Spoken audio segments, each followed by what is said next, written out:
Today's High Performance Podcast is brought to you by Josh Phegan Digital. It's where you'll find our revolutionary blueprint course. There's only one place that you can go from zero to hero over a weekend by watching the incredible blueprint.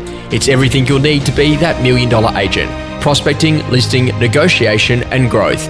Broken up into short 15-minute pieces, skip to the content you need now or watch from the beginning to end. Only on Josh Phegan Digital. Welcome to High Performance, the podcast featuring Josh Phegan and Alexander Phillips. Alexander, one of the most important things for any real estate agent is skill set acquisition.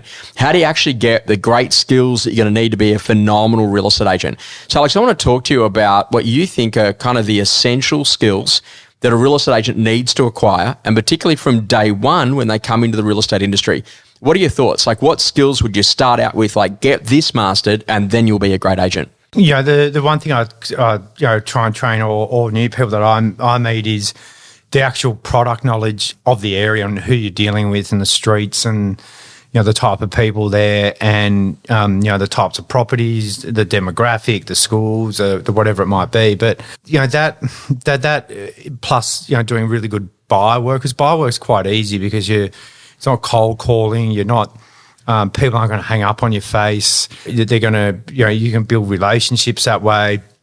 I think something where you get a really good foundation would be actually to start in property management as well, and actually get an understanding of, working with landlords, tenants. Like, that's the same as buyers and sellers, but in a different way that will help you get a bit of a foundation. So I think, for anyone that's starting out, I did it. Most of the good guys in our office started in property management and then grow through the ranks from there. I think the big thing here is that if you go and have a look at people that have grown through in your team, people like David and Gabbard and Vince and Prue, who's been sitting inside of that business for a long period of time, is that they're never not growing in terms of a particular skill set. So you might be working with them on how to run better open for inspections, or how to run an auction sales process, or how to be better in the listing lounge room, or even what to do when they've got to go and get momentum whilst you're away from the business.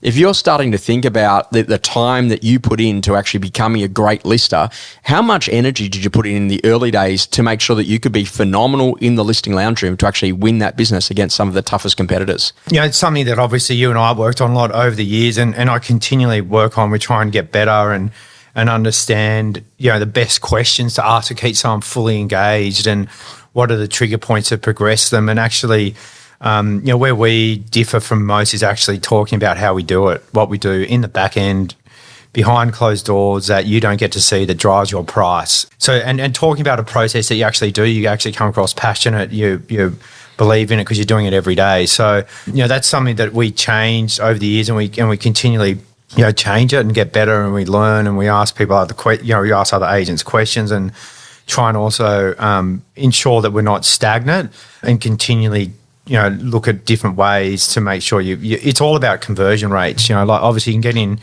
We get in enough doors, we can always get in more, but it's how do you list from 65% to 75%? That's sort of where we're at the moment, is trying to build that, because going from 65 to 75 is probably about an extra 30 or 40 sales. The big thing that I look at is that, like, when I go to one of your open for inspections, and I know you get a bit nervous as though the Department of Fair Trading's turned up when I walk in the door, but just watching you work a room is unbelievable. And hey, why this one? Why now? I like the high span garage. Oh, why now? Because we're having a baby. Oh, and by the way, Josh, if you were going to buy this one, you could knock out that wall, turn that into your podcast studio. Like, you've just got this ability to keep on, getting people into the momentum to make it feel like there's a level of energy inside of that open for inspection that you almost want to make an offer while you're there, even though auction day is like 3 weeks out.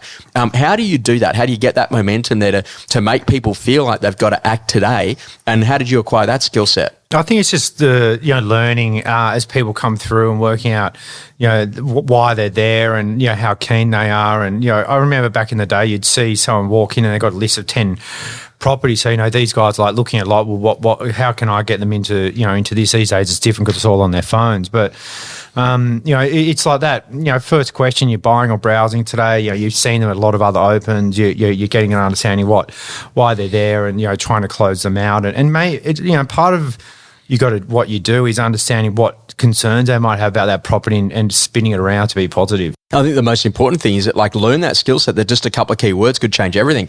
Alex, when I'm doing open home callbacks at the moment, the way we train, it's like, Alex, it's Josh, you came through Bronte Street, quick question, would you like to see it again? because I think it just qualifies it straight away. No, we wouldn't. Yes, we would. If they say no, okay, great. Is it the property or the price? And you just learn that ultimately there's a couple of key questions that allow you to really get the client exactly to where you need them to be. So if you're going to be in a position that you're going to go and get that skill set, think about it now and work with your director or your sales manager. What one or two key things that if you got better at would significantly change your results, either in the lounge room or what you do when you're on the phones to be able to go and book the appointments.